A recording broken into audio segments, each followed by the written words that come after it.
আসসালামু আলাইকুম। যেহেতু এখন শীতের সময়, তো আমাদের এখন রঙিন মাছের যে সেক্টরটা আছে, তো এখানকার সবচেয়ে বড় সমস্যা প্যারালাইজ জনিত সমস্যা। তো প্যারালাইজ হওয়ার কারণে মাছগুলা খুব তাড়াতাড়ি মারা যায়। তো আর এর সাথে আরেকটা আছে ঠান্ডা।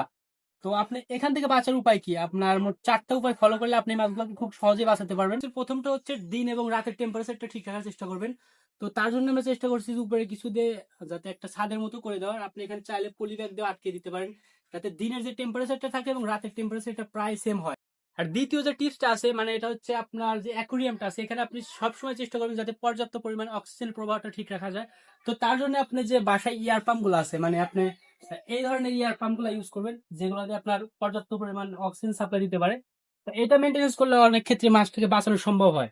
যে তৃতীয় টিপসটা আছে, মানে আপনি যদি পারেন আপনার অ্যাকুরিয়ামের পানির ঘনত্ব অনুযায়ী হিটার ইউজ করতে পারেন। তো আমাদের এখানে যদি আমরা হিটার ইউজ করি, তো আপনার এখানে ১০০ থেকে ১২০ ওয়াটের হিটারটা লাগবে। আপনি এটা ব্যবহার করলে পানিটা অনেকটাই গরম রাখা যায়, তো সেক্ষেত্রে মাছ মরার ঝুঁকি অনেকটাই কম থাকে। এখানকার যে ৪ নম্বর টিপসটা আছে, এটা হচ্ছে আপনার পানিটাকে খুব কম পরিবর্তন করা। আর যেহেতু আমাদের গরমের সময় পানি প্রায় ২ থেকে ৩ দিন বাদে চেঞ্জ করতে হয়, তো এটা আপনারা শীতের সময় চেষ্টা করবেন সপ্তাহে অন্তত একবার পরিষ্কার করা। এগুলো ছিল মাছ বাঁচানোর মূলত ৪টি টিপস। তো আপনাদেরকে একটা আমি বোনাস টিপস বলে দিই, মানে একদম স্পেশাল। তো আপনাদের বাসায় যদি রসুন বাটা থাকে, আপনারা সেটা ইউজ করতে পারেন। সেটা যদি আপনি আপনার যে খাদ্য আছে মাছের, সেটার সাথে ইউজ করলে মাছের শরীরটা অনেকটাই গরম থাকে।